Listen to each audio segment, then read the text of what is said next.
Hello, boys and girls. It's that time again. It's time for the Successful Home Inspector Show, where we're here to share some funny home inspection stories, maybe some funny things that you found, how to increase your business. We're going to hear some success stories, maybe some stories that weren't so successful. Maybe we can learn from them. And we're going to share some resources here with you that help increase your business, and we're hoping to help raise the level of the industry as well. So sit back, and here's your host for the Successful Home Inspector Show, Preston Sandlin. Thanks a lot.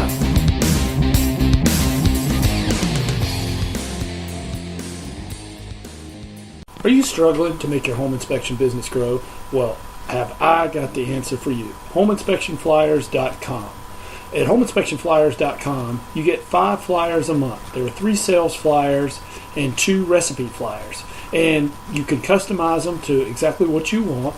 And these make great flyers when you go to the offices to put in their boxes, especially if you're doing like candy bowls or something along that nature. Like I said, it's 5 flyers a month for $29.99, and they're very creative, and you just put in your information. They come as a publisher file, and you just put in your information, and then you send them off to get printed.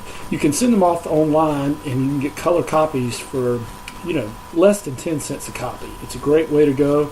I went from being a 1-man home inspection firm to a 7-man home inspection firm on this one strategy alone.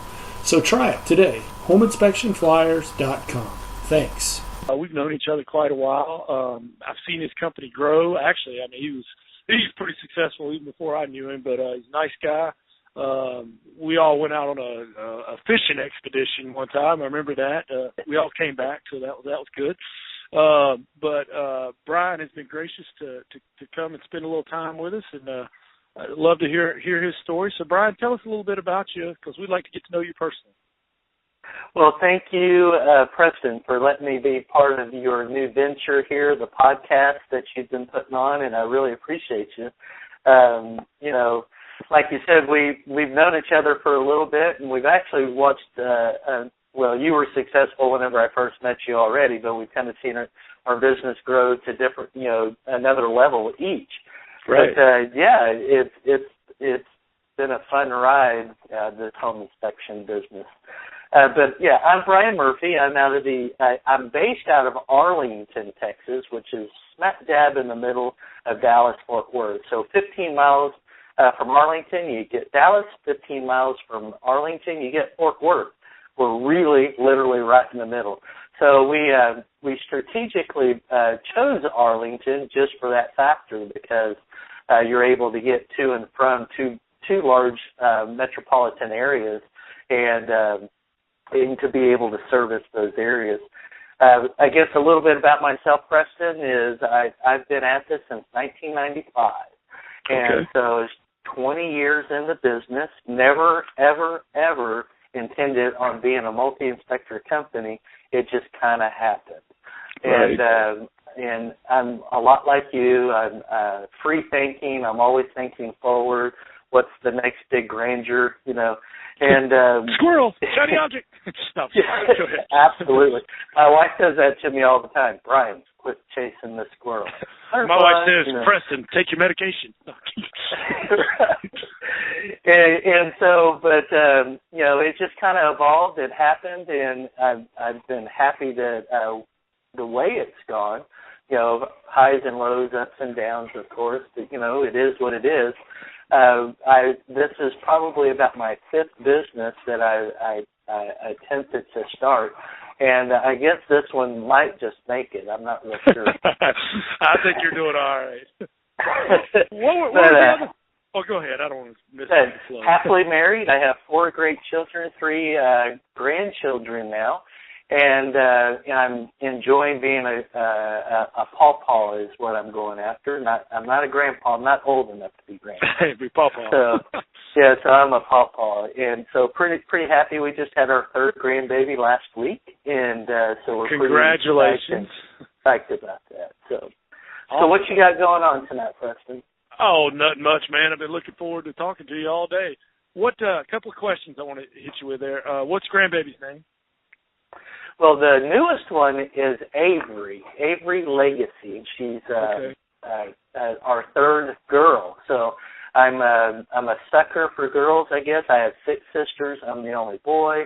So my poor sons, I just don't know what's going to happen if they end up all having girls too. So. Right. Now, one of your sons owns. You've got like a satellite in Houston, correct? Is that right? That is correct. He came to me about 3 years ago. He's an entrepreneur thinker as well, and he was originally thinking he was going to go into franchising, like restaurant franchising, franchises, and he hired on at one of the franchises out in Virginia, and he was stationed out there in the Marines. He met his beautiful wife out there, and they were sticking around in Washington D.C. And then he was going to start up some food franchises, and then he called me out of the blue one day, and he goes, "Dad, I'm really thinking about the whole home inspection thing." So he came home. He left his bride in actually Washington for about 9 months, and he trained with us, and then she moved on to Texas, and we chose Houston because of the consistent market Houston has and the highest price point for home inspection fees. Right. And so I got him trained up here in the Dallas-Fort Worth area for about a year and a half, maybe 2 almost, and then went on down to Houston, and he's been doing really good. He's already got 2 other inspectors under his employ. Sweet. Yeah, we're friends on Facebook. He seems to be doing pretty well. Yes, he is doing well. Now, the daughter I've met, I think it might be your young. Is it Angel that's come with Angel, the conference? Yeah. How's she doing? She's doing real well. She's in college now. The very first time I met you was at a Ken Compton.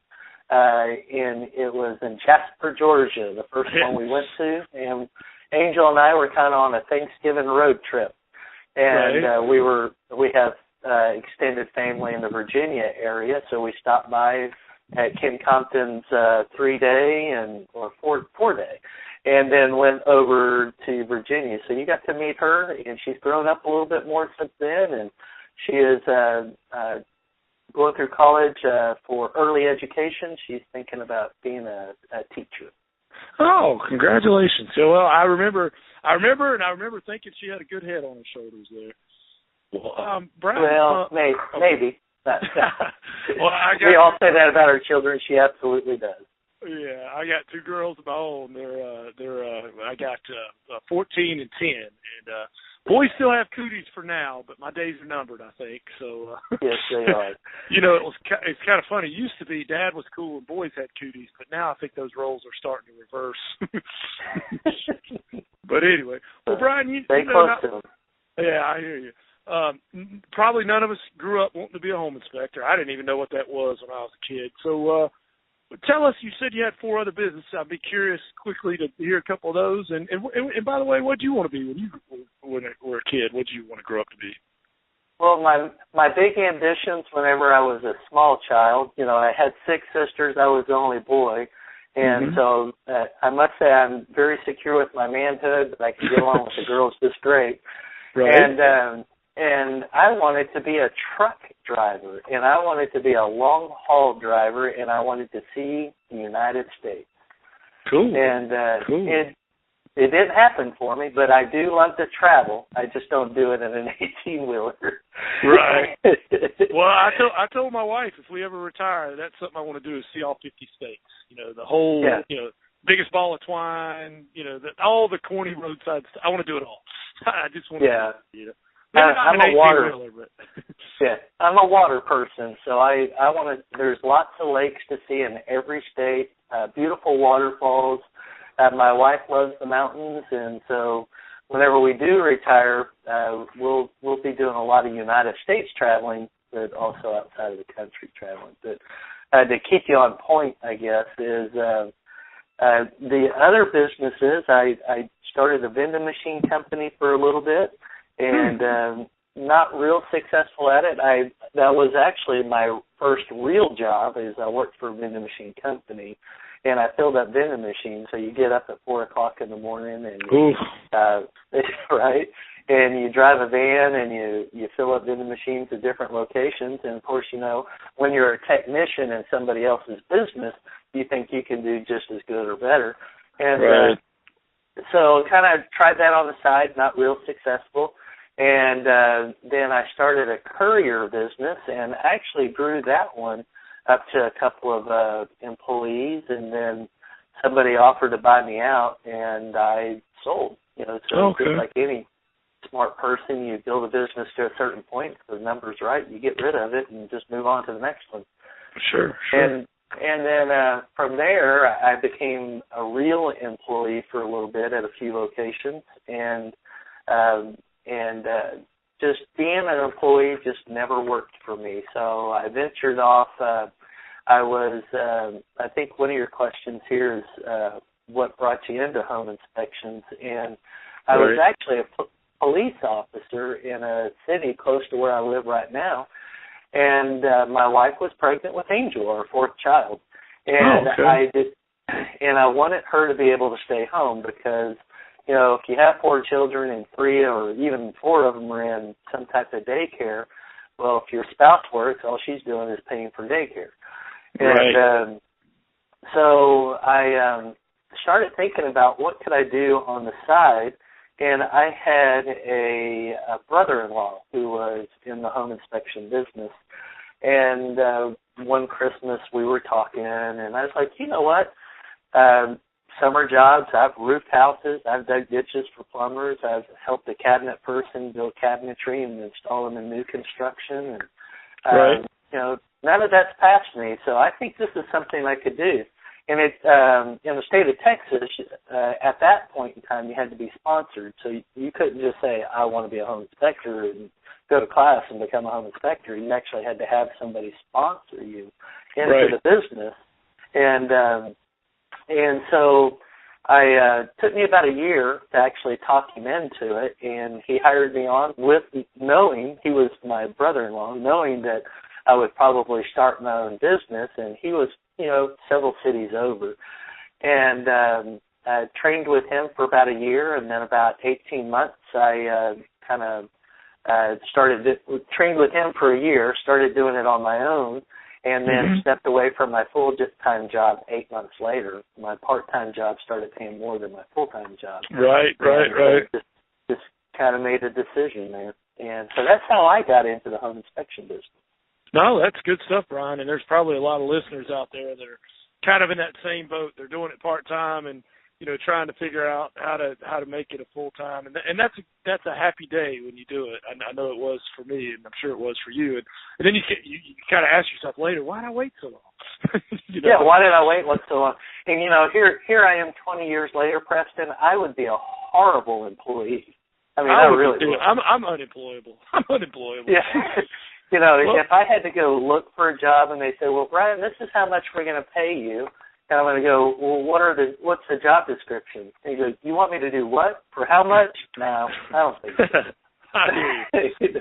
Well, Brian, you've been doing this now for 20 years. Tell us about some of the changes you've seen in home inspection. Well, when I got into the business, everybody was kind of doing the same thing, and I'm fairly techy, and so I'm geekish in a way, I guess you can say. I mean, I'm outgoing, but technology doesn't get by me very. Oh no, because at every conference I've seen you have a new cool. I come back and like, you got to get what Brian got. But I have seen it go from handwritten reports. We did the NCR 3-part copy. When I got into the business, the state didn't regulate your inspection report forms like Texas does nowadays. Right. So we had our own inspection report form. I actually, Preston, 20 years later, I still have my very first inspection report that I wrote for money, and that I got paid for on my own. It hangs up in my office to remind me how bad I was. But how much did you charge for that first inspection? Did it the price? It was a duplex, and I got $149 for both sides. I know, that was right? big money, right? That was huge. And and kind of tell you, this is something that's really come about a long way. When I started doing inspections, they were $149 for an inspection. Wow. And we average $486 an inspection now. So that's a huge difference. And of course, cost of living goes up and whatnot. But this still, that's a big change. Plus the NCR 3-part copies. You had when a client really wanted pictures or something way back then, you actually had to take a 35 millimeter camera with you, go to Eckerd's and get them developed, and then and the client had to pay for the developing, of course, and then you would hand over just a stack of photos along with a handwritten report. I'm one of the first people in our area to start doing computer generated reports, and then started when the $700 digital camera came out that had a floppy disk in it. Oh, the digital Mavica, the Sony Mavica. Is that what you had? But the thing, I still got mine, Brian. I still got it. That thing weighs like 10 pounds. I still got it. It does. And I had like 4 of them. Yeah, seen it come a long way, and then now we have disposable digital cameras you can pick up for $70, but infrared technology has come such a long way, and just so many different. I guess you could say the responsibilities have really changed, or the expectation of what you're receiving during a home inspection has changed. Since I've been in the business, you could easily go. 20 years ago, you could go in and do a home inspection in an hour and get a handwritten report, be done in an hour, deliver that to a client, and they would be extremely happy with it. Yeah. Oh, yeah. But nowadays, it's completely different. Yeah, completely. Well, Brian, how many inspectors do you have? And then the follow-up to that question is, was it hard to hire the first one? I know a lot of guys out there are struggling with that. So how many inspectors do you have, and what was it like hiring that first one? Take us back there. Okay. I currently have 13 full-time inspectors here in Arlington. Okay. And then our Houston branch has 3, including my son. And so he's out doing inspections. He's got 2 inspectors. 2015 is his second year to start as a full-time inspector. He started January 2014, 13. January 2013, and then 14 was his first full year to have an employee and do a full year, and then so he's going into his 3rd year down there. Okay. And so he's doing real good. But to hire my first guy, it's kind of a funny story because I never really planned on hiring anybody. I'm just out doing inspections, making a buttload of money. Can I say that on a podcast? Yeah. Okay. And I made more money. As a home inspector, I was making more money than I'd ever made in my entire life. I mean, I felt guilty asking for $149. I remember that. I was doing 2 a day, making $300 a day, and working 6 days a week, and that's the best money I'd ever made in my entire life. And you weren't doing anything illegal or anything. I know, and I got to keep my clothes on. Yeah, and so you didn't have to dance for it or anything. I didn't have to dance for it or anything, exactly. And so I'm at an inspection, and a realtor that was a really good realtor for me. I can't remember his name. It's been such a long time. But we were doing a little greet at the front door. We're getting ready to go in, and he's just like, Brian, I'm probably going to have to stop using you. I was like, what? What did I do wrong? He goes, you're way too busy. I can't get you when I want you. You're booked 7 days out, and you know me. When I have a client, I really want it in a day or 2, and I'm probably just going to have to quit using you. And I said, well, I tell you what, if you'll bear with me, I bet you I find a way to get this fixed. You know, I'll make sure whenever you call, I'm going to do whatever I can to squeeze you in. Right. And that was shortly before, like a 4th of July weekend. And so in my family, we always took off 4th of July weekend. We went to the lake and we have a big party. You shoot off fireworks. And my nephew was there. We were talking on the pier. He lived in Houston, of all places, right? Right. He lived down in Houston. We were talking down at the pier, and I was like, yeah, I've got this dilemma. I've got to hire somebody. He goes, I really don't have anything I'm doing right now. And I mean, great guy. And he's a good home inspector, too. Right. And it's like, what are your thoughts? And so I paid for him to move to DFW, and I paid for the move. And, of course, he had some money, and he was bartending and whatnot, so he paid for his own apartment and everything, and I was able to give him a small salary, but not much. Right. And so my nephew was my first employee. And I didn't really think about the whole, employee, is this going to be hard, to do? Now, I've had some hard aches during hiring because you're training somebody, and then, you've got a month into them, and then you're figuring out after a month this person's either not getting it, they're not comfortable enough on roofs, and I've had to let people go during training. But I've actually been very blessed, I guess you could say, that I haven't made too many mistakes in hiring people. I've had them almost done training, and then they flake out for whatever reason.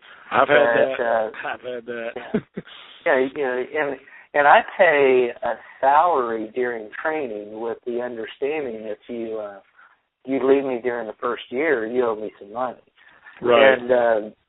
And so, but I'm pretty blessed about it, and so I hadn't really thought much. I had some learning experiences. I started all my guys at 1099.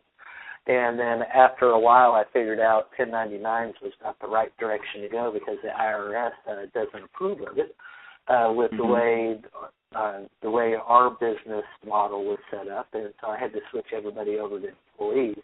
I kind of lost a couple of people when I had to move them from 1099 to employees, but I was overpaying them in the first place. And we all do that. We all overpay them, I think. Yeah, so it wasn't a huge loss because all I had to do is turn around and replace them and found people at a lower commission rate. So it was pretty good. Sure. Well, and I know you kind of led into this a little bit, and I know it's different with every inspector, but now that you have a lot of experience, if you were hiring somebody new, do you have a training process or and I know it depends on their skill level and whatnot. Experience. Yeah, a lot of it has to do with skill level, and I won't say you can train a monkey to do this, but it's not too far off. Right. Well, I always say personality. You got to have competent people. Yeah. You need somebody with good communication skills is the most important part. Somebody who can handle people, be able to communicate with people. I don't hire anybody that I find that has their language is not appropriate in the everyday community.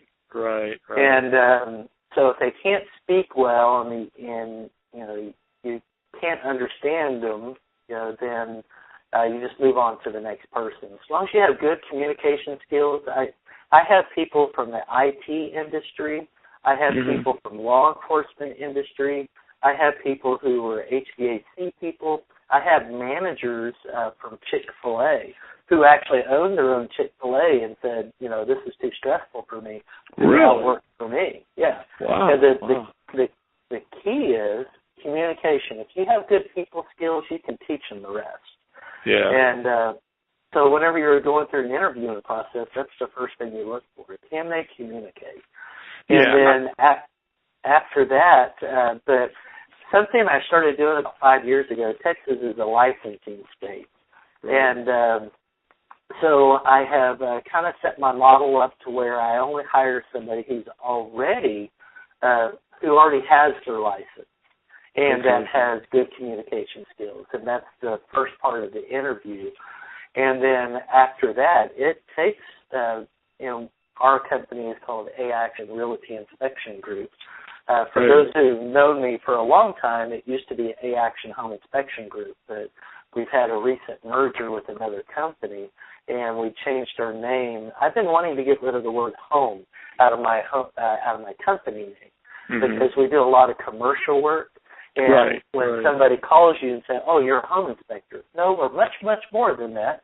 But it's hard to get rid of that persona because you have home in the word, the name of the company. So we took that as an opportunity to change our name, and so to get it to be an A-Action inspector, it takes 3, sometimes 4 months of field training. So I pay my guys a salary per week, and they literally ride side by side either with me or my lead inspector, or if one of us are off for whatever reason, they ride with one of the other inspectors as well, one of our senior inspectors. But I do the initial training because this is the way Brian wants A-Action to look like. And I'll do the initial training, then my lead inspector will kind of do the end training. And so I'm not in the field 3 or 4 months, full time. And then we have you got to pass the test. We actually call some realtor friends of ours. Can you believe you actually have realtor friends? We call some realtor friends of ours and say, hey, we need a couple of mock houses. We got a guy finishing up his training. Do you have a couple of vacant houses that you will let us use? And free inspection. Yeah. I will go in and do a full inspection on the house. And then my lead inspector will go to a different house and do a full inspection on a different house. Then our trainee will go behind me and do an inspection on my house and go behind my lead inspector, do an inspection on that house, and then we compare the reports. That's good, man. If we consider them at a passing rate, then they get to move on to the field. And they get 1 a day for, 2-3 weeks, and then we move them to 2 a day. Brian, I'm gonna pay. Can I pay to send some guys down to you to train them up, coach them up for me? I hear you. Well, switching gears here, and I did want to back up to what you said though about when you're, for anybody out there who is interviewing, I absolutely believe communication skills, because you can teach inspection, but you can't teach personality. I would say communication, personality, and personal integrity. They've got to have personal integrity. Right. You have to have somebody that you know is ethical, and or it puts on that appearance. Of course, we do drug testing and background checks on all of our guys, and so, but yeah, ethics and integrity. Believe it or not, somebody who is married and has a family or a family on the way or something like that, they make great people to hire. They're more settled. They're looking for security, and they're looking for security not only for themselves or for their families. Yeah, I'm a huge family person. So me too. Dave Ramsey, when he interviews, he wants to interview the wife too, or go out to dinner with both of them, and that's kind of a smart thing. I think it truly is. I don't interview the wife per se, but I do. Well, maybe not interview them, but go out to eat with them, that sort of thing. Right. You go out to eat and you have dinner with them. We invite them to our house and we have dinner with them, or we go out to dinner at a restaurant somewhere. We definitely get to meet the spouse, and so it's huge because the wife has to be on board. And anytime I interview somebody, and most people know me. I have a Christian background and whatnot. I don't ask for an answer whenever I pick a person and say, hey, I'm interested in you. You've made the cut. I've narrowed it down to these 3 people that I've interviewed, you're number 1 on the list. I don't want an answer today. What I want you to do is go talk to your wife and say, is this everything that you and your wife believe you can do together, or accept together? And I said, if you're a Christian person, I want you to pray about it as well. Sure. And to come to a real, a good decision, because whenever I hire somebody, I'm looking for like a 3 and 4 year commitment, and so I don't want somebody to be flaky and move on. Right. And if Dave Ramsey says if there's crazy in the family, I want to know it. You need to know that up front. That's right. Well, switching gears here just a little bit, Brian, do you have a success quote that you'd like to share with us, and is there a time it's applied to you? Yes. How is it? But I have it close by. It is. Sorry. No, that's okay. It is from The Science of Getting Rich. And when it says The Science of Getting Rich, it doesn't really talk about, just money in general. The Science of Getting Rich is whether it's family or, success in your job or something like that. But from this one, it's people must be taught to become rich by creation, not by competition. Every man who becomes rich by competition throws down behind them the ladder by which he rises and keeps others down. But every man who gets rich by creation opens a way for thousands to follow him and inspire them to do so. That's awesome. Where's that from? What's that from? It's a book called The Science of Getting Rich. It was actually written in 1910. Wow. Who wrote it? Wallace D. Wattles. Yes, yeah. Wallace Wattles. Cool. Yeah, Wallace D. Wattles. Yeah. And there were a few things that I took out of that book, but that was the biggest one that I took out because, being an entrepreneur, you're always, you're looking at what other people are doing, and, sometimes you get caught up in the trying to model somebody else. And whenever I read that, because Preston, like you're a very creative person. Thanks. It's very evident in the way you do things. And I learned from that point, when I read that part of the book, it literally changed the way I thought about my business from that day forward. And I quit looking at what the other people in my area were doing, and I just went off and kind of did my own thing.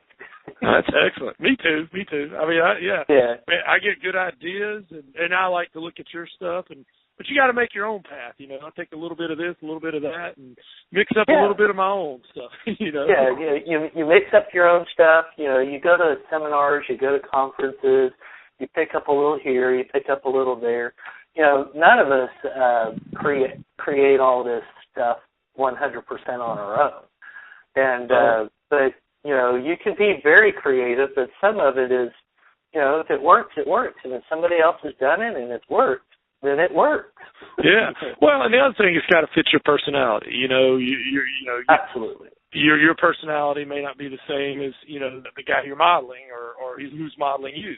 That sort of thing. So, well, besides, I think I know the answer to some of this, but for our listeners, Brian, tell us what you do in your spare time. You're probably, since we are Facebook, you kind of know that already. Oh yeah, man. I want to be you. You're down in the British Virgin Islands on the Catamaran. I'm in a crawl state of spiders.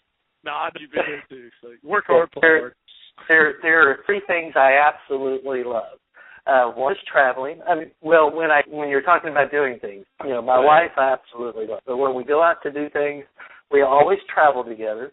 And so traveling is huge to me because when you work as hard as we do in our industry, you have to just step away. And don't think you can't, because you can. Preston, you have listeners out there that are going to be listening to this. Oh, there's no way I can step away. You can't. Trust me. All you got to do is do it. Your faithful followers will still continue to be your faithful followers. And if you lose 1 or 2, well, they weren't faithful followers. when we're talking about people who use your service. Right. You know, and I told my wife that, because when I was a one-man show, I felt like I couldn't. And you know, I had no life, Brian. I was doing about 3 inspections every day, staying up till midnight writing reports. And, you know, and I had no life. And finally I realized if I don't step away from it, I'm going to go crazy. And you know what? We're not doctors. We're not firemen. Nobody's going to die. Right. I mean, you know, we're not on call. Yeah, the business will still be here when we get back. I mean, unless you take like a year off. Yeah. But I travel. We travel. I love to fish. My wife likes to fish, so that's something that we do together. And quite frankly, she outfishes me most of the time, which, you know, I'm okay to admit, you know, because we're doing it together. And then the third thing is I love fine dining. So I like to go out to a nice restaurant and eat. I'm a Texan, and I love steak. You know, red meat is my friend. And so I go out, and my wife and I like, you know, a couple of times a month, we'll go out to a really nice restaurant and, you know, pay top dollar for a nice fine meal and to enjoy each other's company and have a date, and everything works out real well. No, that's good, man. You got to spend that and take that date night and spend some quality time. Happy wife, happy life. Yeah, absolutely.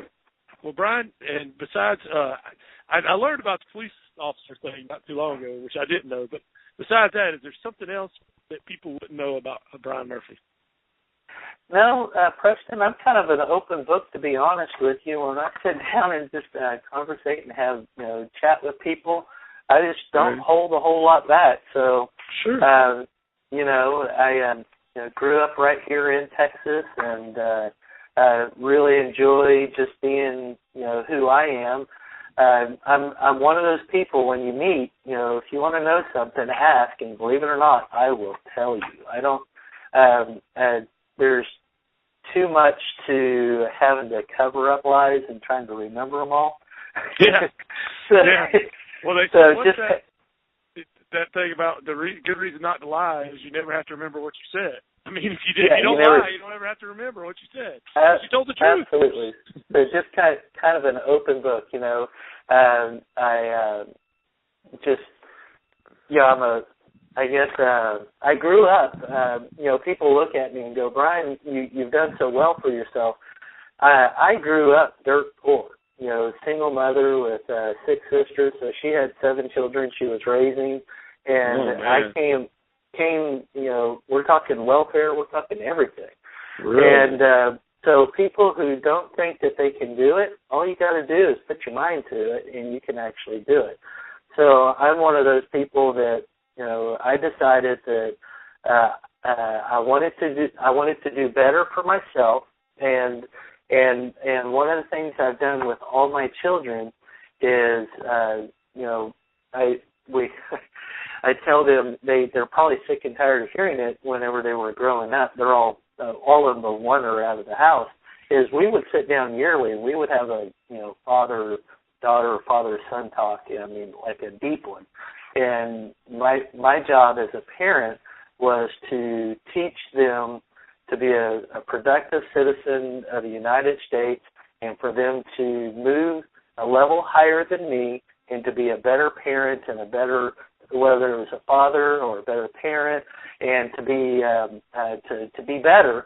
That way, you're always moving forward, and you're taking the Murphys to another level in life. So far, we've been pretty successful with that. Well, and Brian, I can tell you, I mean, you know, that's a success story for anybody who's listening, because Brian has I'm sure one of the top 10 inspection companies in the country, and to come from, you know, such humble beginnings, I mean, you know, it's a good success story. It's an American success story. Well, Brian, I got one more question before we pause for our sponsors. Okay. You know as well as I do, this is the unpleasant part of our business. You do enough inspections, you're going to have an unhappy camper or multiples. They always come in threes. I don't know why, but they. How do you? Why does it work that way, Preston? I don't know. My wife and I say the same thing. Well, there's the first one. I have 2 more coming, or the second one comes. It always happens that way. I was like, didn't I just get off of 3 not too long ago? But anyway, so when you have an unhappy camper, how do you handle it? Do you have a process? What's that look like? Yes. One of the jobs I had early on is I was in high school and I was a waiter. Okay, and so I'm going to lead up to answering your question, Preston. Okay, I was a waiter, and I learned early on, and actually I had somebody who was training me that I learned this from. There's always that 1% out there. Right. Okay, so no matter how good you are, there's going to be that one person out of 10, 1 person out of 100, whatever it is. Right. There's that 1% that no matter what you do, you're not going to make them happy. And a great example is when you go out to a restaurant, you're sitting down at the table and you're getting phenomenal service, Preston. Mm-hmm. And your wait person is the same wait person that's serving the table behind you. And your wait person is on target, giving you phenomenal service. And you can hear the people behind you just moaning and groaning and saying what an awful person they are. And, can't believe they're taking so long to do this. So you have that 1%. So that's my perception whenever I take it to the home inspection business. There's that 1%, no matter what you do. You can have phenomenal customer service over the phone. Your inspector can show up nice, clean cut, presentable, do a phenomenal inspection, and they'll actually be completely happy with them. And then after they close, something just kind of goes bump, and they go, "Oh, what an awful company! I can't believe." They don't remember all the good. They just remember, and you have that person who just, goes off the edge for whatever reason. Yeah, you got them a new furnace and a new roof, but you're awful. Right. Yeah, you tell them the foundation was bad, your roof's sliding off, the siding on the side of the house, and they bought the house thinking it was ready to, it was move-in ready. And you know what's crazy, Brian, and I'm sure you've had this experience. We have surveys come back, and within 10 minutes, I've been called the greatest home inspector ever, and within that same 10 minutes, called the dirtiest, nasty dog, stuff I can't say. I mean, I'm the same guy. I'm the same guy. And I have a tendency to believe neither one of them is completely true. Right. Yeah, you're something in the middle. We all know that. Yeah, exactly. No, I'm joking, Preston. And I know exactly what you're talking about because we have a testimonial process where we get testimonials, and we literally get testimonials in every day. So we can get testimonials for 3 weeks that are just every day, positive. And then, bam, this one is like, I can't believe I spent $350 or $400. Right. Da-da-da-da. So to answer your question, Preston, kind of take it roundabout to it, is if it is an inspection that was performed, quite frankly, we've never had one that at the end of the inspection they were unhappy. It's always after closing. Yeah. So here's the process that we go through. We actually have a form because we have a full-time office staff, and our office manager will take any it always goes to the office manager because she knows the protocol. Right. Somebody calls and says, hey, I want to make a complaint.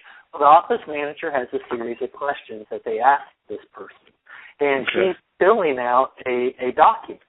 And the document has the date of the inspection, the buyer's realtor, of course, the buyer's name, the address, the original date of the inspection, and then the date of the complaint, and then the inspector's name, and then all the whatever the complaint is. It could be one thing, it could be 10 things. Who knows? And then she says, well, I'm going to forward this over to the person who handles our complaint. And then that either goes to me because I split it 50-50 with my lead inspector. My lead inspector, he gets paid an X amount of dollars a week to be a lead inspector on top of going out and doing home inspections as well. So he gets if it belongs to one of these inspectors, he gets it. If it belongs to one of these inspectors, I get it. Oh, and, I see. Cool. And that way we kind of split up the tasks. And because we don't really get that many, but we do a lot of inspections, so it's kind of all in the numbers. And, it is. It is. And however many complaints you had at 6 inspectors, well, that doubles now. Yes, so. you are absolutely correct. If you've been a single man operator and you got one complaint every 4 years, now you have 4 inspectors, you may get 1 complaint a year. I don't know. But I get a few more than that, but anyway, I get some good stuff too. But yeah. But so that document goes to either me or my lead inspector, and then we review the inspection report first, and then we call the customer, and then we say, customer, tell me what your problem is. And Preston, you've probably done enough of these. Sometimes all they want to do is vent. And you just go, yes, I understand. I feel your pain. I understand you. And then at the end of it, well, what do you want from us? Just come right out and ask. What do you want from me? What do you want from me? Action. And sometimes it's a refund. It's like, okay, well, if you're, we have this document that will fill it. If it's a legitimate complaint, I do turn down complaints. That's not a legitimate complaint outside the scope of what we do. But if it's a top producing agent, and I'm talking somebody who gives us 20, 30, 40 inspections a year, they're probably getting a refund. Yeah, exactly. Me too. Yeah, me too. It's cost of doing business, whether you like it or not. Yeah, and do you want to, and I know there's some people out there listening, I don't care if I didn't do anything wrong. Well, you just said goodbye to 20 inspections next year. Right. Well, it's a relationship maintenance management thing. Right. If they give you 30 inspections, I've got a calculator close by, I think. Yeah, if they give you 30 inspections a year, and your 30 inspections a year times $485 in inspection, well, that's $14,500. Yeah. Well, I may get back 400 of that, so I can keep the other 14,000. Sure, it's just smart. It's just smart. Yeah. And sometimes it's managing your reputation is all it is. Absolutely. And sometimes I have to, I love all my guys, but I don't. Some of them do, some of them don't see the big picture. They're like, I didn't do anything wrong, blah, blah, blah, and I didn't say you did anything wrong. I'm saying we're going to keep this agent happy. Right. And so what we do is on that document, Preston, is we actually have a thing in the document to say this is what the customer said, and there's a spot for the inspector to fill it out, because I want the inspector to know that we're handling the complaint. And so the inspector gets to write their own response in this document as well. Whether they did something wrong or right, if nothing else, they get to know that we're handling a complaint on their behalf and they're not having to do it. Right. And then we fill out a conclusion. This is what we chose to do. Whether we made a repair to the property, we told the client there's nothing we can do for them, or the inspector failed to catch something, and if that's the case, the inspector actually pays for it. And so the company doesn't pay for it. But if we're doing like a management, we're given a refund just to manage the relationship. The inspector doesn't pay for it. But if we go out there and, you've got a cracked glass in an oven, and it's pretty evident that the glass was cracked for a year. I mean, it's all dirty and gooky, and the inspector didn't catch it, we're going to pay for it, and the inspector is going to end up reimbursing us for it. Right. Same here. If I walk out there and I'm like, how'd you miss that? But if we all have bad days. Yeah. Well, but if I'm just trying to keep relations and they didn't do anything wrong, it's the same with us. Yeah. Well, Brian, I'm going to pause here for just a second for a word from our sponsors that pay for this. Hey, home inspectors out there, I'm going to tell you a creative, inexpensive way to increase your business massively. Go to homeinspectionflyers.com and get the flyers. You get 5 flyers a month. You customize them to yourself. They're turnkey, they're creative, and it's $29 a month for 5 flyers. That's less than $6 a flyer. And they are done by yours truly, Preston Sandlin. And I am a creative guy, especially when I don't take my medication. But I come up with some crazy stuff. It works for my business. I went from 1 inspector to 7 inspectors with this strategy alone. So again, for $29.95, you get 5 flyers. I do 1 per week. I send them off to get copied on the internet. I can get them for about 7 cents a piece, and I put them out in the boxes when I do my candy run. Works fantastic. HomeInspectionFlyers.com. Thanks. All right. Well, I'm back here with Brian. Brian, I'm going to switch gears on you here for a second. Tell me about a time when you failed. Take us there and what you learned from it. And I may change the name of this to a time you got burned. I call it burned and learned or something. But burned and learned. Yeah. You know, there's at what level of failure? You know, remember, that's how you actually learn. Anyway, is you attempt at something and it just didn't work out in your favor, or the ROI was like really upside down. Right.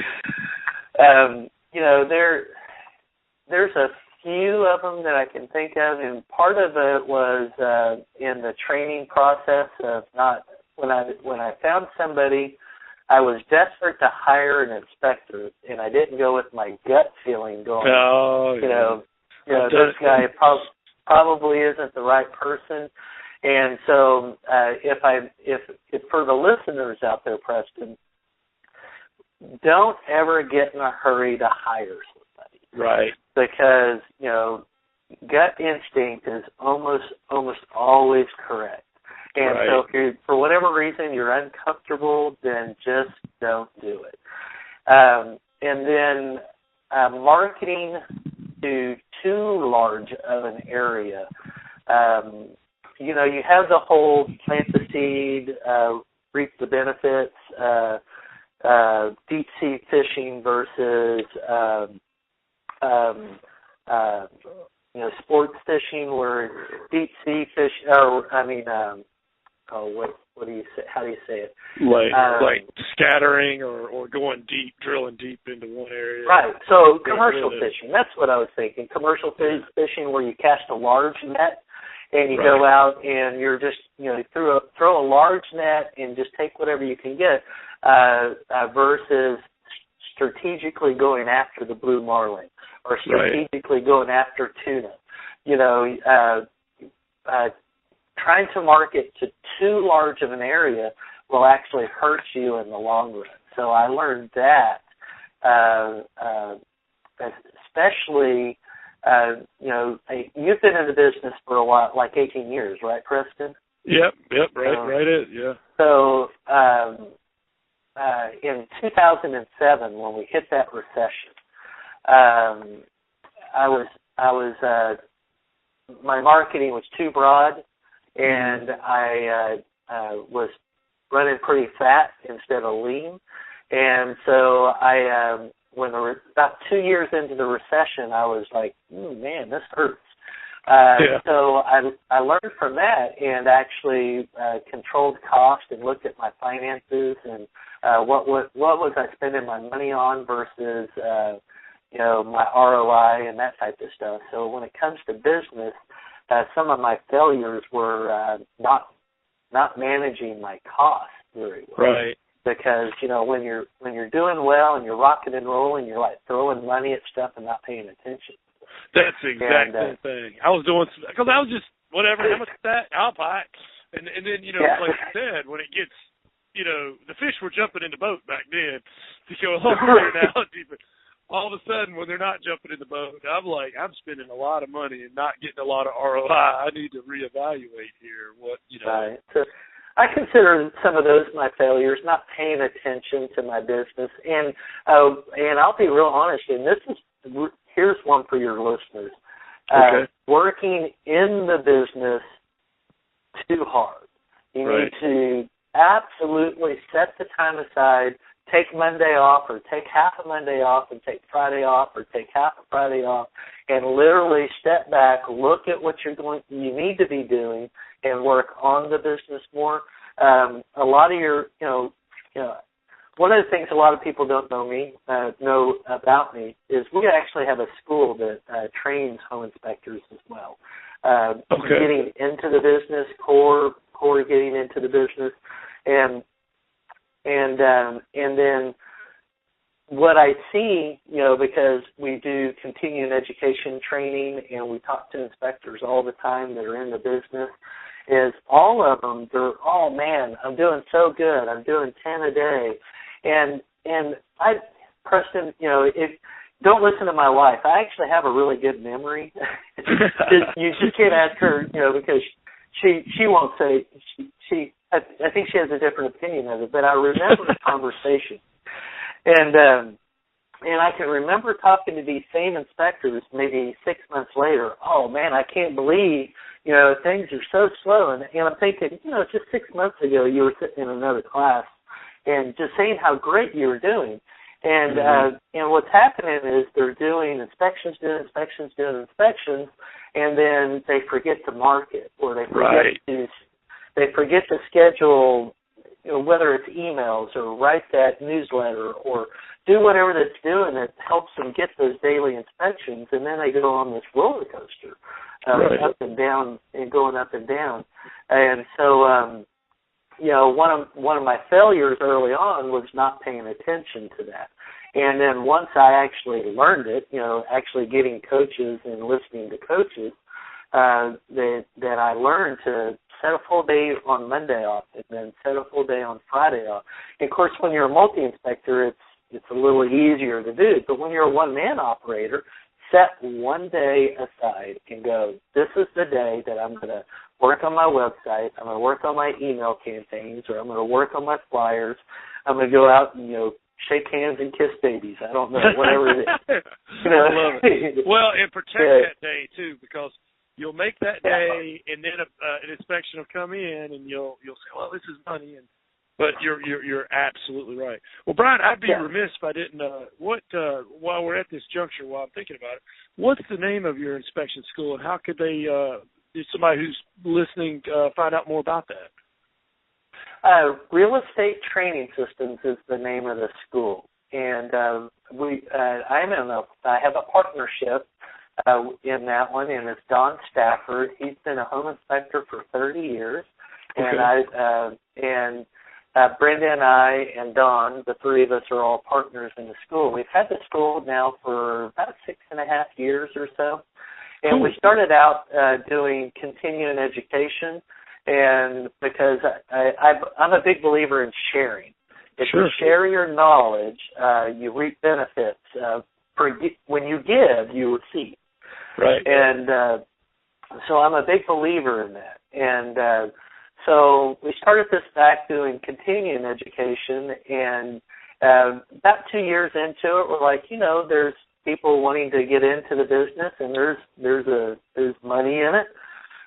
So we started teaching core classes, because in the state of Texas, it's actually pretty stringent. You have to get 448 hours of core education to be able to get into, and that's classroom type hours. That's not like credit college hours. Right. So you have to have show proof of X amount of hours plus pass the state test, and so we got into that a couple of years afterwards. I guess we've been at it 7 years, because we've been doing core 5. And so RETS, so Real Estate Training Systems. So we're RET. Is there a website? RETS-LLC.com. Okay. And so RETS-LLC.com. And we're about to, by the end of the week, we'll have our 2015 schedule for continuing education up there. So we, that's another thing that we do is we have that school. So I'm a big believer in not putting all your eggs in one basket. So if you diversify, you make it through recessions. You're right. You survive. I hear you. And sort of like you, Preston. I know. That's why I'm doing this podcast and selling my flyers. Same thing. Well, Brian, on the other end of the scale, we talked about a time when you failed. Have you had an I made it moment, or I don't know if that's the right word, maybe a I've come a long way moment? Well, yes. The first year my company hit $1 million. No, I went, that is a big achievement. This poor white boy that came from nothing made $1 million. His company made $1 million in 1 year. That was a very proud moment for my wife and I. And of course, we say this out loud, but you and I both, and you company owners out there, you don't get to keep $1 million. You get to keep about 20 to 30% of that if you're lucky. Right. And the second time is when we made a larger number than that one. And it just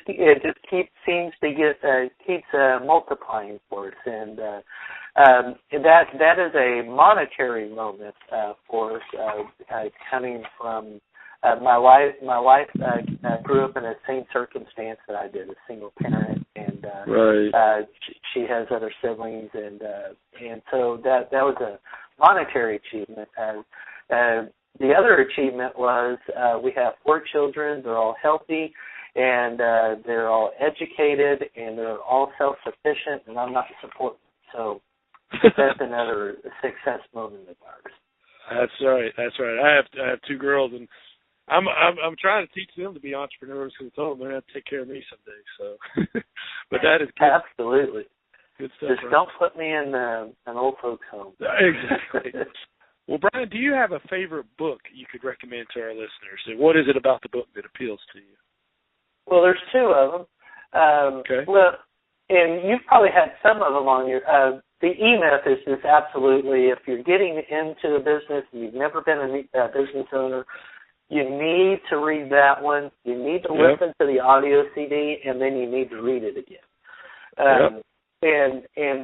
But that's not actually one of my favorite books. One of my favorite ones is the one I shared the quote out of, is The Science of Getting Rich. Okay. They're like I said, I'm a Christian person, and it brings the aspect of, it talks about God has a plan for us, and He wants us all to be happy. He wants you to succeed. But the thing is, you have to ask for it, and you have to ask for it. If you don't ask, He's not just going to give it to you. And then you also have to give back. So that's the biggest thing, is you have to, I guess you could say, pay it forward. And then one that I really latched on to that I like a lot, and it kind of hit home for me a little bit, was the same writer, the author who wrote Who Moved My Cheese, Spencer Johnson. Mm-hmm.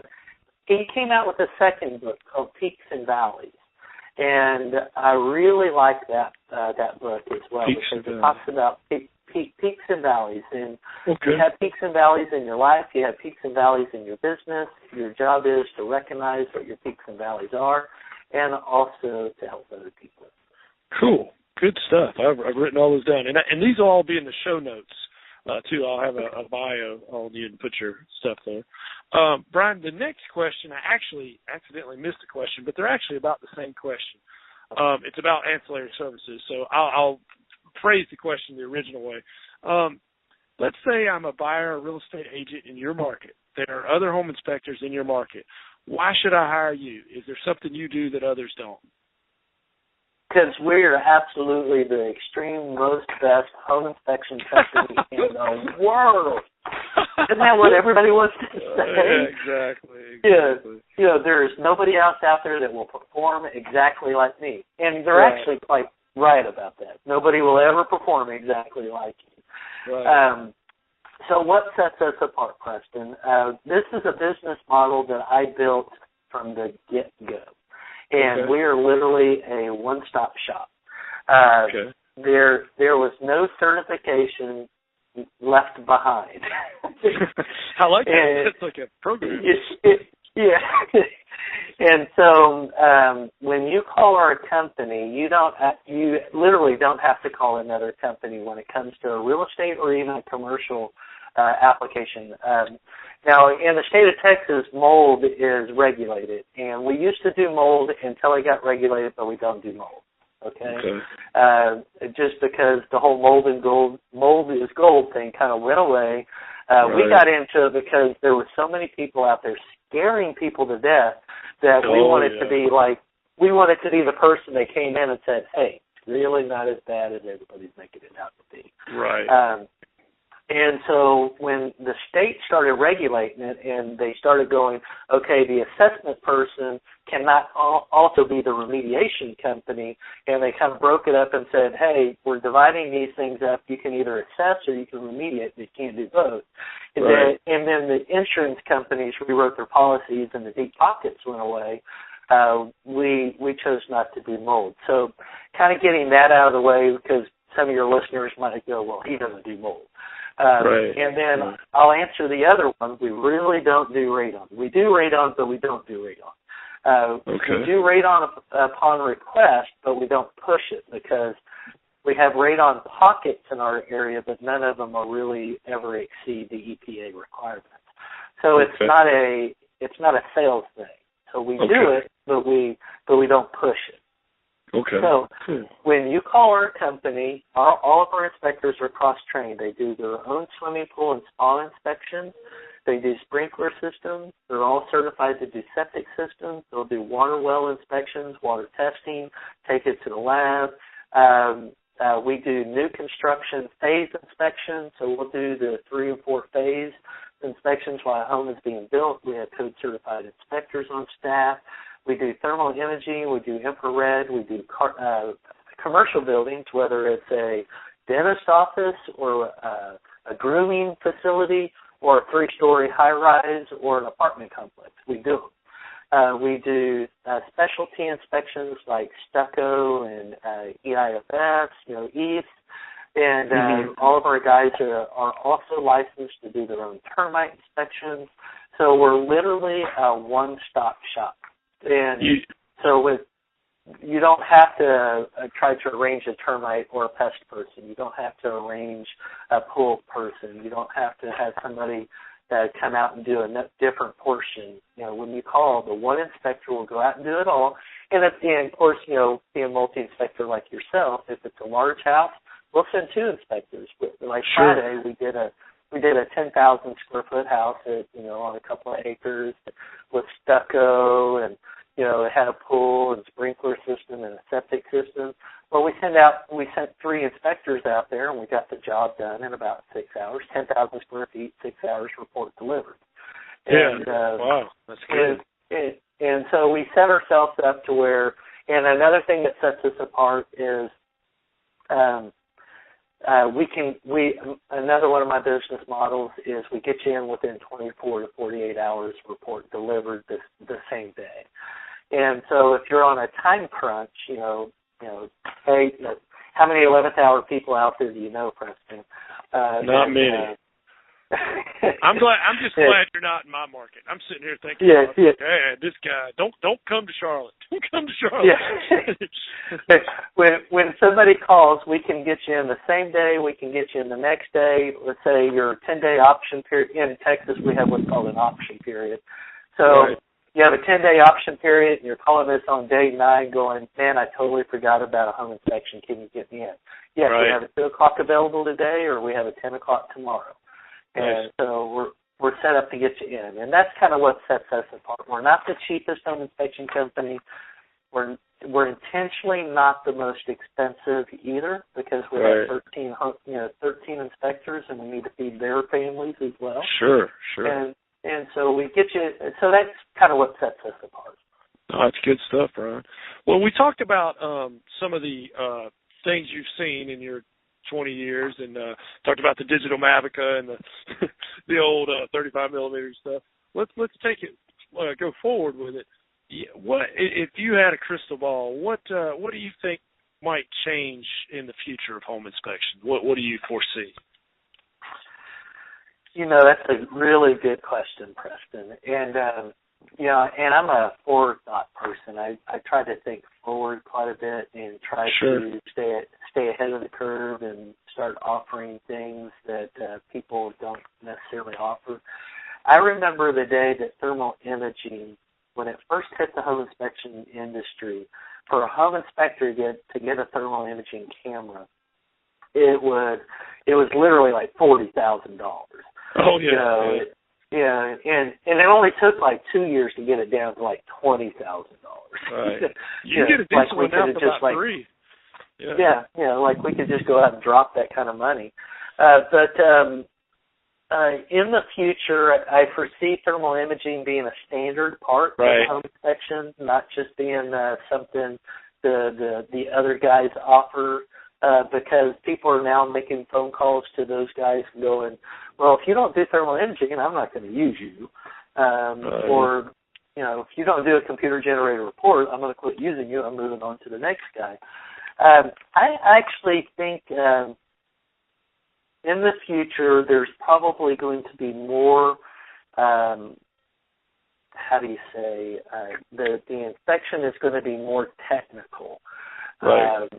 It's not going to be as visual. It's not going to be, because the consumers are more educated. That darn internet, I swear. But the consumers are becoming more educated, or they think they're becoming more educated, right? Because everything they read on the internet is true. Right. Al Gore invented. Right. Al Gore did, absolutely. I think it's going to become more technical, and the inspections will probably take a little bit longer. But there's an uptick side to this is if the people out there that we're talking to right now who are listening, you need to start charging for these services. Right. These ancillary services, don't give them away. You need to be charging for them, and you better be going to school and getting some higher education on your heat and air equipment and structural performance type issues, because later on down the road, you know, of course, I'm in Texas, and we have the strictest rules out of all the other states. Right. And there's an organization out there called ARELA, who basically it's all of the regulatory bodies. Every state that has a regulatory body goes to 2 conferences a year that regulate realtors and inspections. They go to this ARELA conference every biannually, and the rules are getting stricter. The consumers are expecting more. And so the inspections are going to be more technical and probably, unfortunately, have a little more liability to them. So I'm with you. That's kind of the direction I see it going. As technology gets better, our equipment's going to get better. It's going to be easier to perform home inspections and easier to diagnose things as well. I just hope along with, and I'm with you. I mean, you know, if we weren't home inspecting, it's easy for us to moan and groan because we're like, oh, more liability. But for a consumer, they're going to get a better home inspection at the end of the day. But I think we're going to have to raise prices for, you know, the increased liability. So I'm hoping that, you know, because it's not just raising prices, you're giving more value, you know. So I'm hoping the prices will reflect that. Well, Brian, one thing that bothers me, and I'm sure you've seen this, and actually I'm going to combine these 2 questions because they're kind of the same question, and I know it's happened to you. Let me see if I can give you the phone call. Ring. Is this Brian? My contractor came out here and said that you missed all this stuff.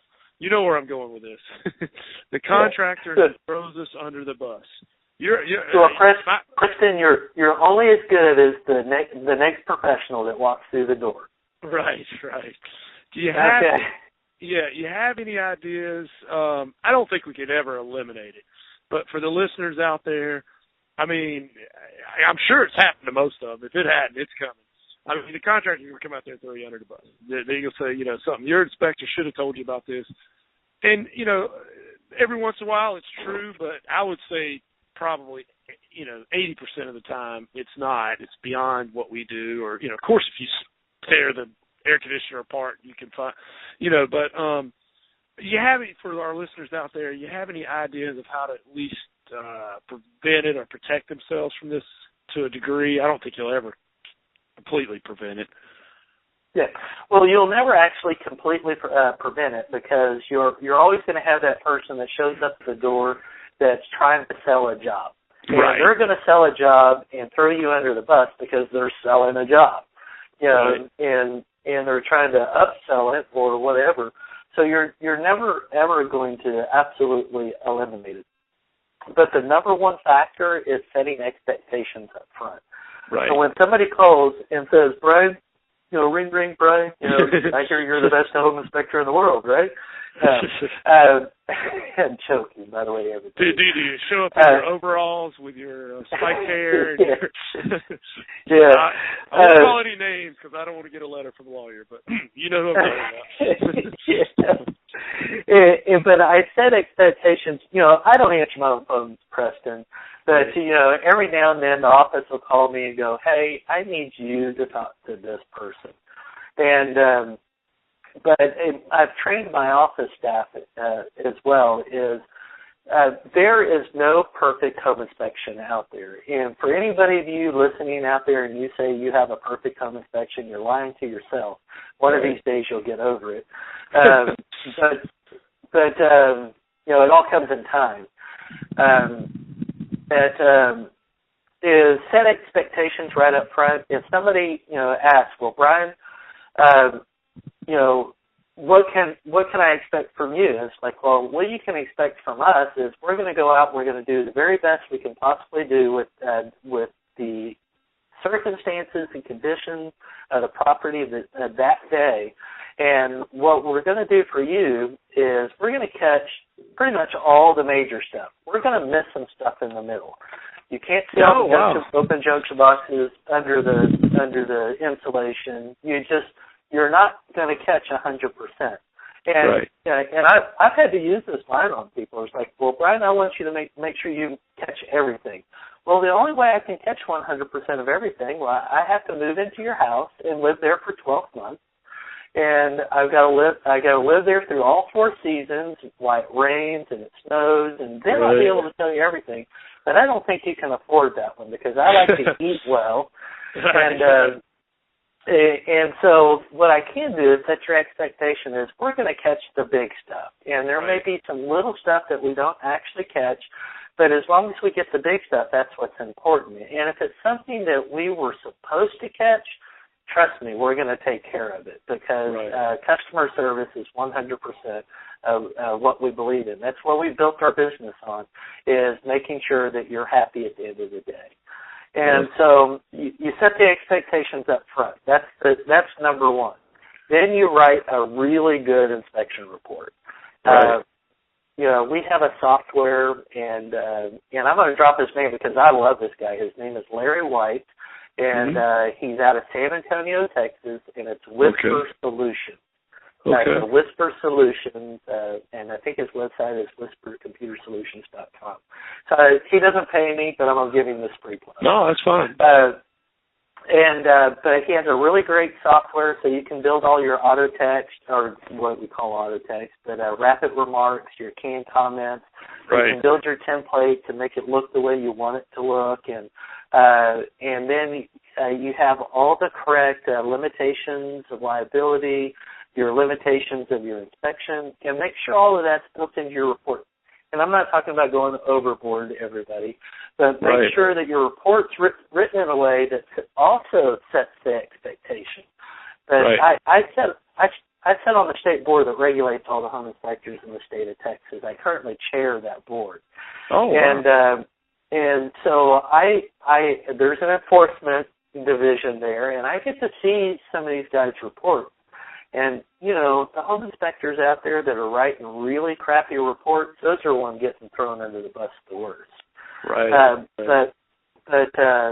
So write a good report, set expectations, and then when somebody calls to complain about their contractor, don't let them take their contractor's word to be gospel. Say, "Hey, can I come out and take a look at it as well?" And go out and take a look at it and go, "Okay, here's our standards practice. This is what we were required to do. We, you're a contractor, may be right, but it's outside the scope of what we do, and I'm sorry, we can't help you with this. Or if we did something wrong, just take care of it. But, or your contractor's trying to make an opportunist here. The home warranty contractors are actually the worst, Preston. And so this is a technique I learned early on. Was when a home warranty, somebody goes out to get something taken care of under a home warranty, and they go, well, I had the home warranty guy come out here, and he said you should have done this, and they're not going to cover it. Yeah, right. And so I just go ahead and deny. There's I'm not going to throw the home warranty companies into the bus as bad as I want to. Well, no, it's like I read a John Grisham book one time, and it was true. He said, half insurance companies deny every claim because half the people will give up, whether it's a legitimate claim. It's just because they don't deny the first claim. Same thing. Automatically deny the first claim and see what happens. Right. And so what I do is I tell those homeowners, and I said, you have a realtor, is that correct? He says, yep, I have a realtor. That realtor, most people don't know that realtor sends or kind of guides you to that home warranty company because they're actually getting a little commission. If you sign up, they get a little kickback from the home warranty company. So let's say they sold 30 houses that year, and they gave that home warranty company 30 contracts, and all of a sudden you're not getting the customer service you need. You need to call your realtor. You need to tell your realtor that this company came out, they looked at this, and they denied me the claim. And obviously it's something they should be taking care of. So you get your realtor on their butt and to go out there and take care of it, and they almost never call back, Preston. The realtor will get on them. And then, I need to do that then, because I know the realtor's been on my butt a couple of times. It's like, Preston, why didn't your guy find that? Well, he's only human, and his crystal ball was broken that day. I know. I didn't have my X-ray goggles on. I always kind of, I look at it, and is it legitimate, not legitimate, and is there a way for me to help them out by leading and guiding them a certain direction as well? That's good stuff. Well, I also want to ask your opinion on something, Brian. I'm bothered by what I see on forums, home inspector forums and Facebook groups, and there's some good ones, and there's some great people on there that'll help you. And like you're doing that school, obviously, and you're a multi-inspector firm. I'm a multi-inspector. I've got guys with years of experience, and I got guys that are just starting out. And, I love the guys that are just starting out. They obviously don't have a whole lot. I won't say that. They don't have as much knowledge as the seasoned guy, but they got a good attitude. And I hate when they get on this forum and, they ask a question and it's almost like a troll or something, man. Just, wants to tell them how smart they are and how stupid and it's unprofessional. I mean, do you have any ideas of how we could keep it positive and professional, or you think that's a losing battle there? I got the cure for it. You throw away all the forms. Okay. Just completely get rid of them. I'll be honest with you. For as long as I've been in the business, I have never really gone through the forms. The only time I've gone to a form is, software. I love the internet, and like I said, technology doesn't get past me. I have alerts set up, so when somebody starts saying nasty things about Brian Murphy, he gets the notices. There's algorithms out there that will track stuff for you and give you notifications. Sure. And so the only time I read a forum is my name pops up on one. Okay. And so other than that, I completely, totally stay away from them. Anytime that I look for information, the forum. And I'm not going to be totally ugly about this, but sometimes your worst advice or sometimes your worst answers come from other home inspectors. Right. Well, and some of the guys on the forum, you know, some other guys said this. They're the ones that aren't doing inspections, so they're sitting there with lots of time on their hand giving bad advice. I mean, not all of them, and I don't want to say that. Not all of them. But, Preston, whenever we were in the recession, and because of the position I hold at the state level, I've been president of our state association here in Texas. I'm active in our local chapters of our association. Because I'm an outspoken person, often people feel like they need to send me information, whether I want it or not. They just feel like they need to send it to me. And then during the recession, I was getting these emails. Can you believe this guy, what he's saying on his website? Can you believe he's charging $125 or he's charging $150? He doesn't have his license number on his website. And they're just sending me this stuff. These are the guys sitting at home alone. Who is it, Ron White? You know, they're sitting in their beanbag eating Cheetos. I'll leave the rest of it alone. But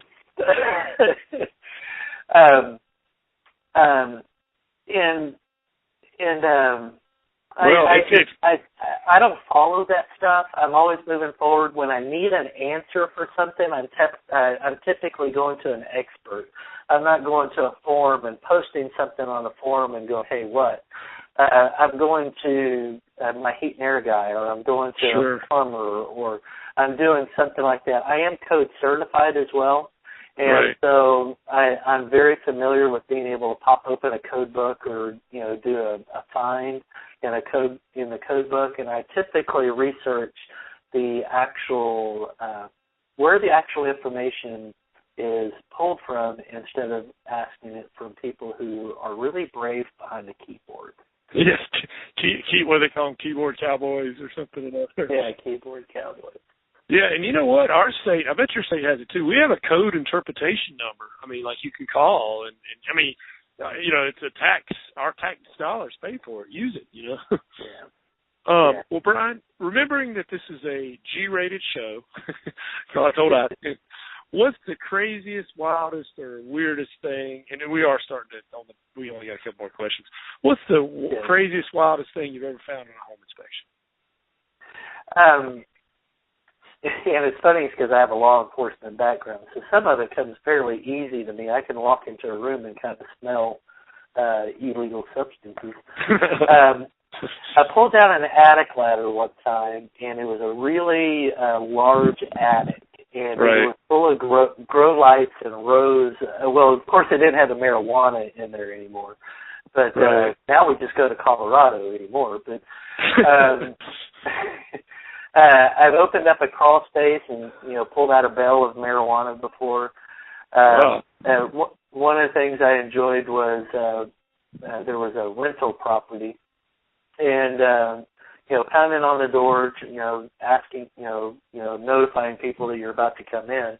And in our area, we have lock boxes on our door with little key cards, and the inspectors have.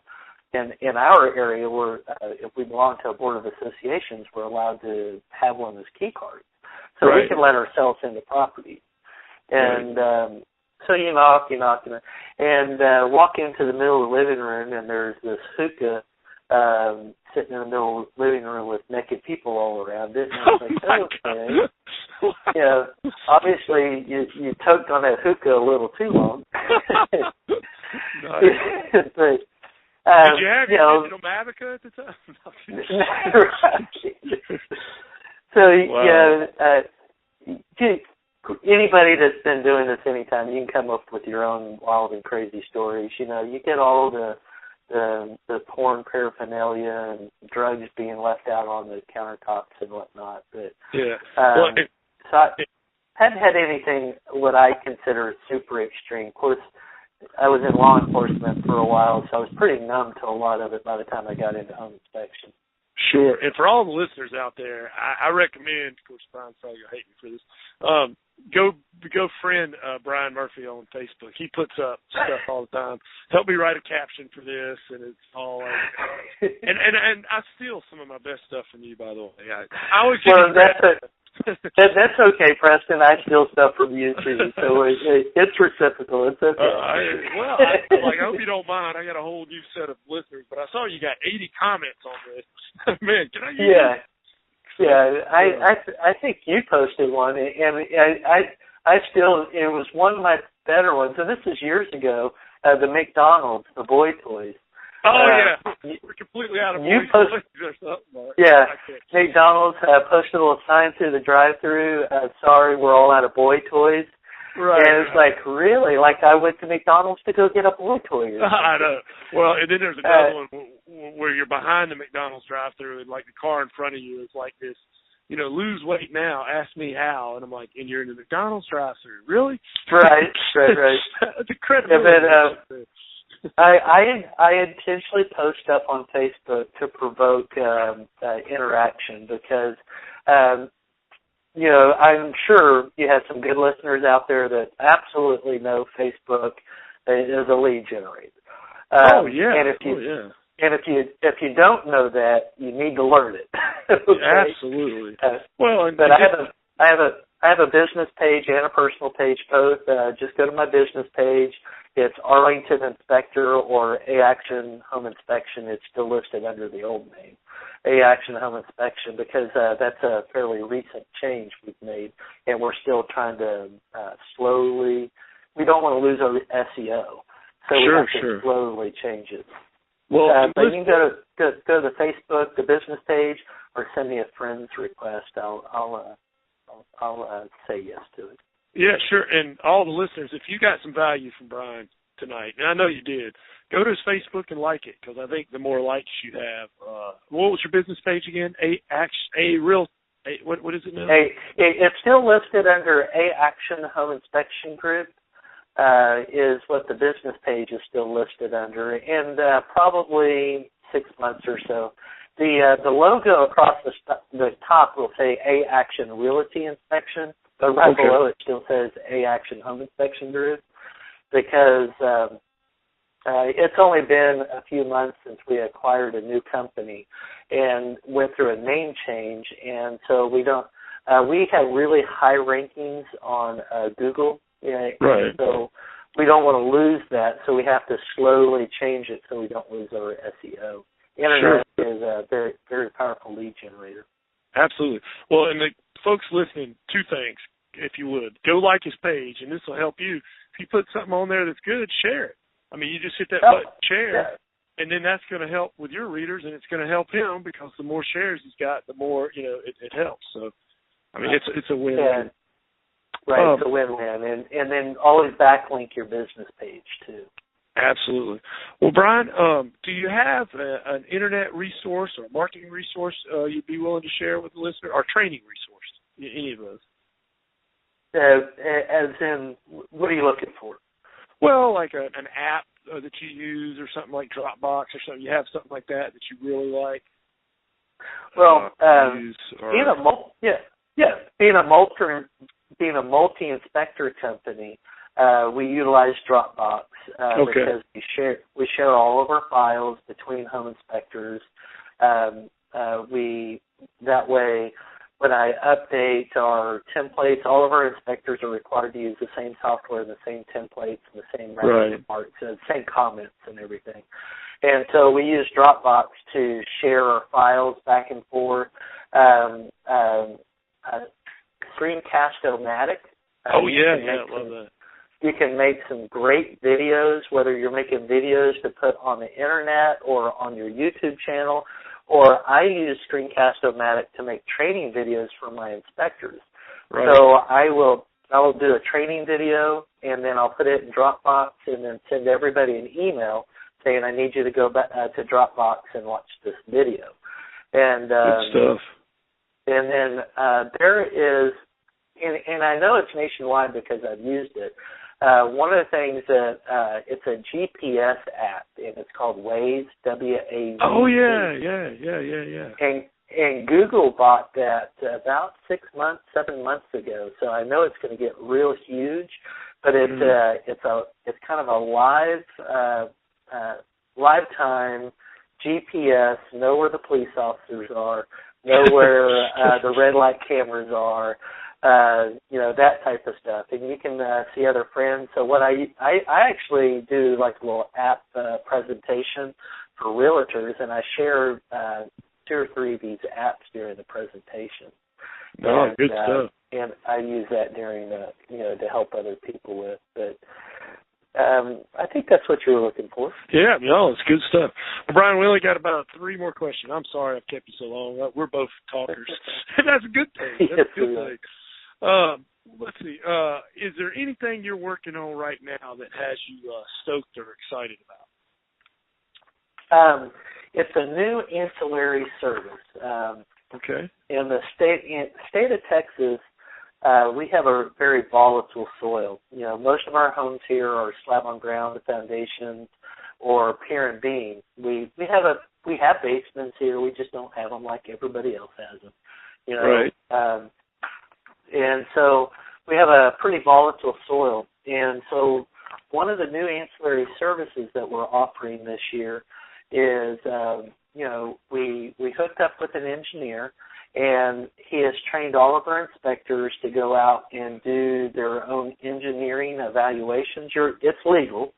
Right. So they're going out, they're taking elevation devices. We use what's called the zip level. Some people call them CompuLevels. Right. But the zip level 2000, and all of our inspectors are equipped with them. And for an additional fee, most of our engineers in our area, they charge about $375 to $475 to go out and do an engineering evaluation. Right. So what we've done is we've hooked up with an engineer, and we're charging $300 along with our home inspection. Our home inspector is doing all the other stuff the engineer does, look at the exterior cladding, stress indicators, render an opinion on the foundation, and they'll shoot the elevation. They'll draw a diagram. They'll send them over to the engineer with pictures and everything, and then the engineer puts together an engineer report from that. That's good stuff, man. So where we're averaging $485, $86 in inspection, we're going to start adding $300 on top of that, and we're going to, almost double our inspections and with this additional ancillary service. So we're pretty stoked about that. No, that's great. For the listeners, there's really only 2 ways to make more money in this business: do more inspections or provide more value, i.e. make more money per inspection. And I think that second way is the superior way to go. Because drive time and all that, liability. I'm a big believer. Have one person go out there and don't leave any money on the table. Don't. Right. If you have to refer them to somebody else, you just left money on your own table. Right. And so you do everything you can not to refer somebody else. Be the go-to person. Be the person they call, and you can do it all. Again, I'm glad you're not in Charlotte. That's all I can say. Don't come here. No, I'm just kidding. Well, actually, I'm not. But, well, Brian, we only got 3 questions left. They're kind of, this one might be a little bit. The other 2 are pretty short.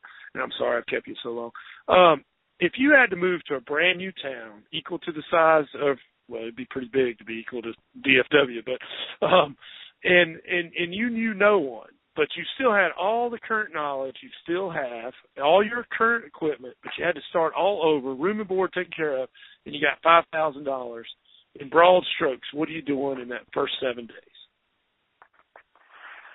Yeah, 7 days, is that all I have? First week. Okay. And so let's already say I'm in the correct state, and I'm already a licensed operator in that state. All that's taken care of. So all of that's taken care of. I can honestly tell you I've done something similar to this question when we opened up our shop in Houston. I have all the current knowledge. I already have I've got everything I need. I've got all my marketing tools and tricks, everything in my hat that I'm good to go with. Right. Number one, you look at your target market area. Okay. You find a way to research it, and there's all kinds of researching tools out there. So you find out what gives you the best ROI in a particular area. you know you want to do 400 inspections a year. Let's just say that's the number, okay? Okay.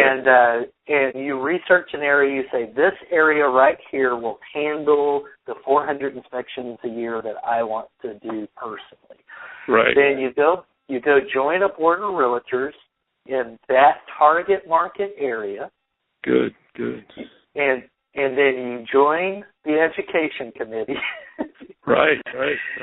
And then you go and you drop all your money into lunch and learns and drop in and create a brochure and go to as many offices as you can and get in front of as many realtors as you can in large groups.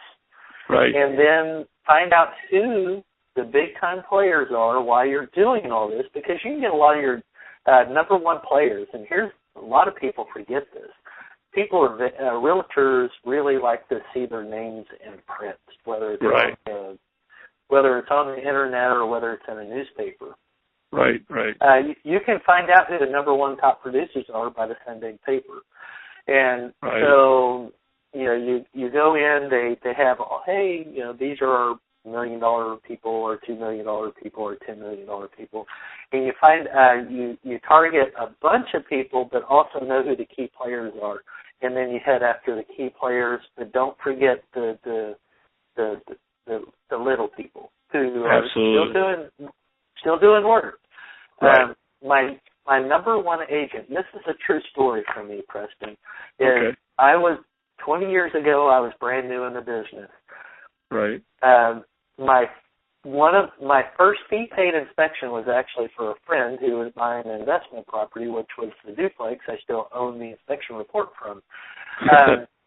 My next one was a fairly new agent who called and says, I need an inspection. I happen to be available. He happened to need an inspector.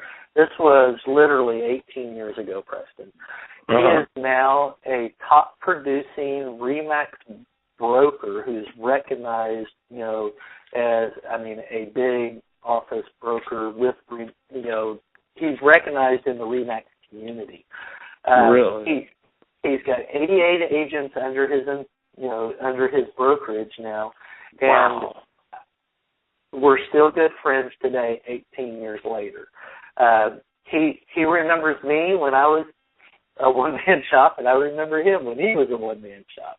Right. And so don't forget the little people, because those little people become big people, and so don't forget them, but you also want to go over and target your big players. So first of all, spend a day or two researching your key market area, where you want to operate, and make sure that there's enough business in that area for you to get what you want. Then next, join the board of realtors. Then go out and start doing some lunch and learns, spend your money getting in front of people, like I said earlier, shaking hands, kissing babies. When you do that, you build the personal relationship that actually makes your business. Right. A quick similar story, kind of a parallel thing, like with your story there. We have a mutual friend, JP. Love JP. Mm-hmm. Yes, great guy. Yeah, he called me and said, "Hey, Preston, anyway, the Leslie, I'll just say her first name. He did her first inspection when she was a brand new agent, just out of school. Did her very first inspection. Did all of her inspections. Anyway, she came to Charlotte. She was, Michigan, and she was the broker in charge or team leader. I think they call him Keller Williams." And which she rose it to, I don't know, they had 180 agents. They have over 350 now, and it is the number 2 Keller Williams in all of Keller Williams. And I got that lead from JP. JP did her first inspection, and, he handed it off to me, and I had the inside track on that. So that was awesome. I owe him. Isn't that great? You should always network with other inspectors, and I hope the people listening to your podcast is my best friend is a home inspector, and he just chose to retire, but he is a home inspector, and a really good friend. I probably have 10 really close friends that are all home inspectors. Right. And so just because they're home inspectors doesn't mean, oh, you're the enemy. You know, you're like-minded people, you understand each other, and you can make good friends. You could actually still work in the same market and be colleagues in the industry and not competitors, so you can raise the bar. Right, exactly. That's what I'm hoping that we're helping to achieve here, I hope. Yeah. Well, Brian, we're only two questions left. Is there anything that I didn't ask you that I should have asked you? No, I think we've been on this for an hour and a half, almost 2 hours. Almost 2 hours. But it's, no, man, I think we're good on that one. And is there any question you'd like to ask me? Yes, I do have a question. You've been at it 18 years now. Right. I think I have 10 years left. I think that's what I have. And I'm going to, so I'm working now, starting now, and we're talking 10 years, okay? Right. I'm working now on an exit strategy. Right. So, Preston, are you working towards an exit strategy? I am. I might have a little more than 10 years, though, because I got 2 girls I got to get through college and get them married. So mine's probably, I'm 45 now, mine's probably about a 15-year strategy. Okay. But, yes, I plan to sell, and we've bought, we've been investing, and we have rental properties, and I want to buy some apartment complexes too, and a couple of things like that, and eventually sell the business. And you know what I want to be, Brian? I want to be an artist. I mean, but I want it set up to where that's my retirement. I mean, I'm financially fine, and right. So if you don't sell a single piece of art, you're still okay. There you go, and I don't have to cut off my ear or anything. My mom said you have to. I don't have to leach out a liver or anything. Right. Right. Well, Brian, it has been fun. I'm sorry I kept you so long, man. I love talking to you. You've been more than generous with your time, and I know the listeners got a ton of information. Good stuff. We talked about it a little bit, but let's go over it one more time. How could they get in touch with you or like your Facebook page, or what's all your contact info? The best thing, I don't like a lot of you guys. I don't only get my share of real email, but I get my share of junk email. But if you wanted to email me, it's Brian with an I. So Brian at Action Home Inspection. Feel free to give me an email. I look at my email first thing in the morning. If I'm working in the office, I look at it throughout the day. And if I'm out in the field or if I'm out marketing or whatever, I still actually go out and do home inspections. I love going out to the field. Cool. I have built this business, but I'm not an office person. I'm a go out and meet and greet people and stay busy person. Right. So shoot me an email at A-Action Home Inspection, or find me on Facebook and send me a Facebook message. You can go to A-Action Home Inspection Group on Facebook, or just find Brian Murphy in Arlington, Texas on Facebook and send me a friend's request. I'll be more than happy to say yes to it, and we can message through Facebook. Because, that terrible app everybody hates, that the instant messenger that knows where you're at. You know what? A smartphone knows where you're at all the time. Right. I hear you. Well, Brian, thank you so much for your time, and I'm sure I'll see you at a conference soon. Absolutely. And Preston, it's been fun, and I'm actually honored to be part of your podcast. Honored to be amongst some of the people that you've already interviewed. I've seen some really reputable names there, and I've seen new names, and I think that's what's so great is because you're sharing with everybody, and you're letting everybody share with other people as well, and I think that's great for the profession. So thanks for what you're doing. Well, thank you, Brian. All right, Brian. Well, go be good to that family and that new grandbaby. Thanks, Preston. You have a good night. All right.